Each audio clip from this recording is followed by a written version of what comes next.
What is up everyone, Nick here, and in today's video we're going to be taking a look at the FLSUN T1 Pro. And make sure you stay tuned until the end of the video to get a first look at a future project I'm working on. A stratagem ball from Helldivers 2, complete with lights and sounds. Now this is a pretty interesting 3D printer to say the least. But before we cover my thoughts and opinions on this machine, I just wanted to make it crystal clear that FLSUN did send me this 3D printer free of charge for this video. But any opinion in this video is my own, and they'll be seeing this video at the same time as you guys. So to start this off, I'm going to be covering the advertised specs while I show you guys some B-roll of this 3D printer in action. So you'll be seeing the T1 Pro 3D printing parts out of Silk PLA using the default Silk PLA settings in FLSUN Slicer. With regards to performance, the FLSUN T1 Pro boasts ultra-fast print speeds of up to 1000 millimeters per second, making it one of the fastest 3D printers available. With accelerations of up to 30,000 millimeters per second cubed, it drastically reduces print time, completing models in approximately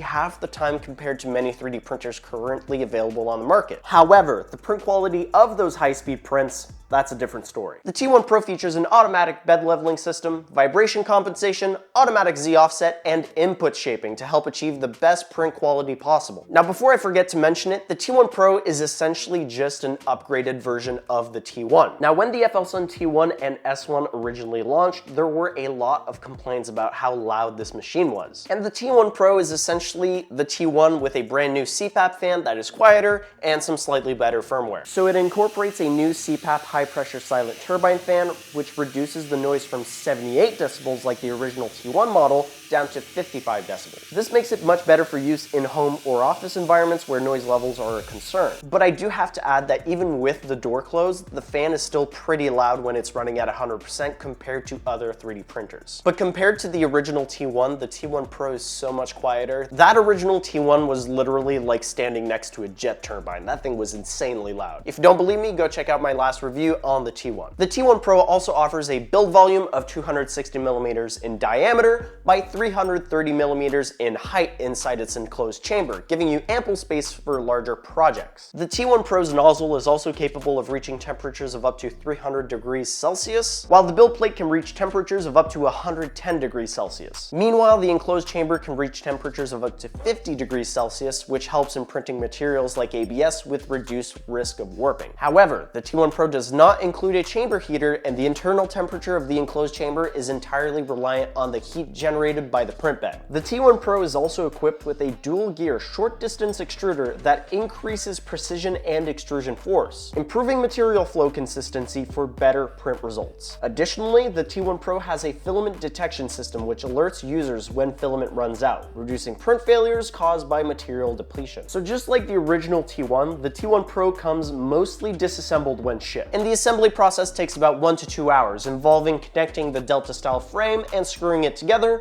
attaching the print head, connecting wires, and mounting the touchscreen. It also includes attaching the acrylic enclosure and glass door, which ensure a safer and more controlled printing environment, which is essential for printing with materials like ABS. And the T1 Pro also has a touchscreen with a superfluous homepage showing off its uber gigachad specs. And then we have the G-code folder with these really nice visuals for the models, and when you click on a G-code to print, it'll prompt you with the option of vibration compensation, bed leveling, and whether or not you want to do a time-lapse before starting your print. Speaking of which, this machine comes with its own camera, allowing you to get a live feed of a print in progress from FLSUN Slicer's Clipper interface. On the software side, FLSUN went ahead and made some improvements to their slicing software. This new version of FLSUN Slicer fixes a few bugs that the old version had, like the layout of the tabs being offset and obscured, and introduces some new features tailored for Delta 3D printers, like a conical maximum volume limitation to avoid any print failures, as well as optimized Z-lift thresholds. So on paper, it all seems well and good, but in practice, the 3D printing experience as well as the 3D prints you'll be making off of this machine leave a lot to be desired. Now let me make this as clear as possible. The machine, the hardware,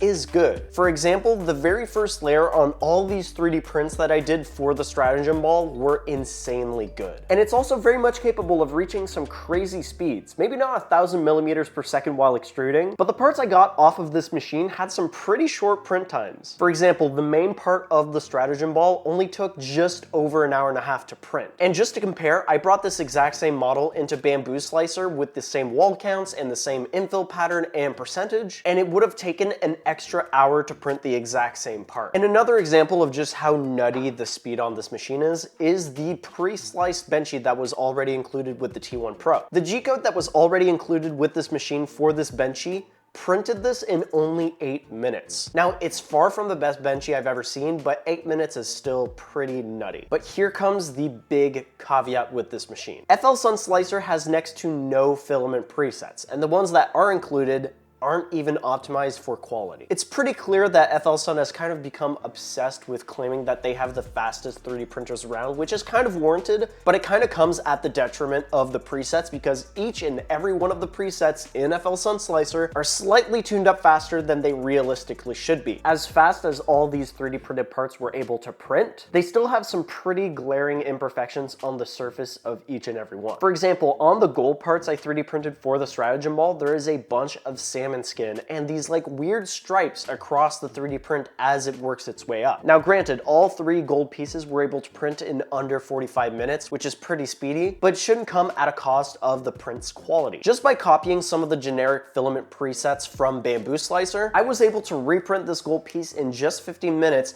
and the result kind of speaks for itself. As you can see, the original part sliced in FLSUN Slicer has a lot of salmon skin and these weird line artifacts working their way up the print. Meanwhile, this new part has next to no artifacts on its surface. One huge suggestion I could make to FLSUN about their slicer is just to make more filament presets. Now, I'm not talking about different presets for different filaments. I'm talking about different presets for the same filament. For example, in Bamboo Slicer, you can pick different presets for the same filament, whether you want it to be a draft at 0.24 millimeter layer height, or even a high quality preset at 0.2 millimeter layer height. Now, what I'm suggesting that FLSUN does is make different presets based on quality and based on speed. That way they can have their cake and eat it too. And that will also make the trade-off super crystal clear to the end user. Do you either want a super fast print or a high quality print? The choice would be yours. And that's one of the reasons why I can't realistically recommend this 3D printer to someone who's never used a 3D printer before, because the presets need a lot of fine tuning. One specific filament I really had to work on with its preset was ABS. Originally, when I started printing ABS on the T1 Pro and the S1 Pro, I was getting a bunch of failures. A lot of times the first layer on the bed would just curl right up, but after spending a lot of time on it, I finally got it to a place where I could 3D print parts out of ABS reliably, and now it's one of my favorite filaments to print on the T1 Pro and the S1 Pro. So it's totally possible to get really good prints on these machines, it's just you have to spend a lot of time fine-tuning the presets. If this machine were to be released a few years ago, that would be a non-issue because most 3D printers on the market needed you to fine-tune the filament presets to get good prints. But nowadays, especially with Bamboo Lab changing the game when it comes to filament presets, we're now at a point where it's kind of expected to get good filament presets on launch with the machine. Now, there was another thing that kind of concerned me initially, but it turned out to be a non-issue, and that's the tool head and just ease of maintenance. Now, usually Delta style 3D printers are a lot harder to maintenance due to their form factor, but this machine seems to be pretty straightforward. Basically, you only need to remove about 8 screws to be able to take out the entirety of the tool head and leave the gantry behind so that you can replace parts like the hot end or maybe even clear a jam in the extruder. And on top of that, FLSUN does seem to be including more and more information as time goes on their wiki about how to do maintenance on their machines, which is pretty good. It's still not as straightforward as a Bamboo Lab printer like a P1S, where you just remove the magnetic cover and undo a few screws and you're done.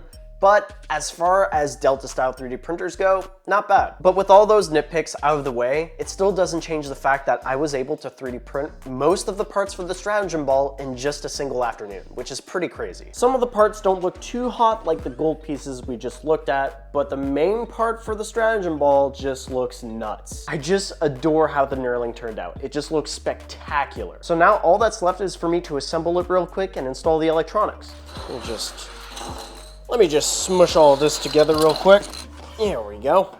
So instead of installing an analog wiring system like the original designer intended to be able to switch between red LEDs and blue LEDs, I decided that I would use NeoPixels for the lights. And since I'm using NeoPixels, I'm going to need a microcontroller like an Arduino. And while I'm at it, might as well add some sounds, right? Well, I got carried away. As a result, I designed a super cool yellow PCB that would harness all of the electronics I would be using in this project and make wiring an absolute breeze. So we've got our DF Player Mini for the sound effects, our Arduino Nano to control everything, And we also have a Adafruit LiPo charger right here, which is connected to this kill switch and this USB-C port for easy charging. And I was able to order this PCB from this channel sponsor, PCBWay. PCBWay, if you don't know it already, is the industry leader when it comes to PCB fabrication and 3D printing solutions. From custom circuit boards to innovative 3D printed prototypes, PCBWay offers unparalleled quality, fast turnaround times, and competitive pricing. And after a little bit of coding, soldering, and assembly, here is the first iteration of my stratagem ball from Helldivers 2. So the bottom half of the stratagem ball is magnetized, so I can just remove it and I can reach inside and flip the switch to turn it on. I should also mention that the bottom lid of the stratagem ball has its own built-in button, but since I'm no longer using the analog system, it's basically useless now, so it's just kind of clicky, but it doesn't do anything. So if you have any suggestions as to what I can make this button do in the next version of the stratagem ball, which I'll be making as a tutorial real soon, please let me know in the comments down below. But now that we have our stratagem ball on, we can just simply pop that back on. All we have to do is press the skull button on the stratagem ball and we get the red light and we get that nice stratagem ball sound effect. And if I press it again, the light turns off. Now here's where things get a little spicy. If I hold down the button for a few seconds and then release, if I click it again, now the light's blue, we still get that stratagem ball sound effect. And now it's like we're calling in equipment or reinforcement. And if you hold it down again, it'll swap back to red. So if I let go now and press it again, now we have an orbital coming in.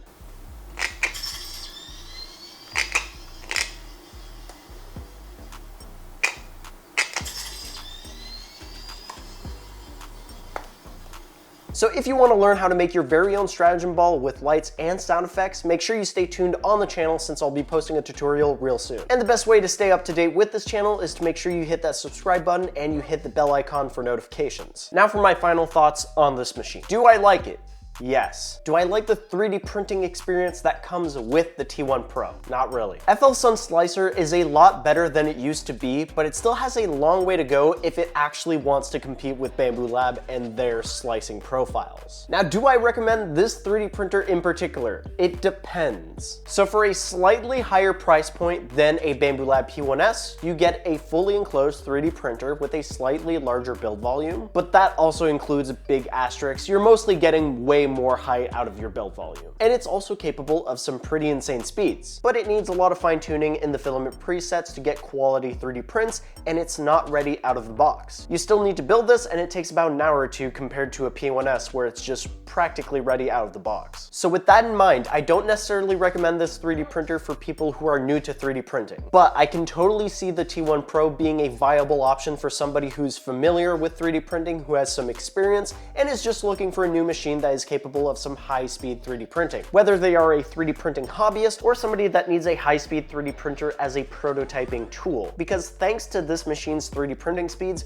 you can churn out a bunch of iterative designs in just a single afternoon. Because this machine, once everything is dialed in, is pretty dang reliable. So to recap, very good machine, very mediocre slicing software, and really fast 3D prints at the cost of some quality. So with all that said, I really hope this video was informative. If you have any questions, please leave them in the comments down below and I'll do my best to answer them. I really hope this video gave you a better understanding of the T1 Pro, its qualities, its shortcomings, and everything in between. So if you're new here and you want to stay up to date, please hit that subscribe button. I would greatly appreciate it. And thank you again to PCBWay for sponsoring this video and for sponsoring the channel as a whole, and I really hope to see you all in the next one.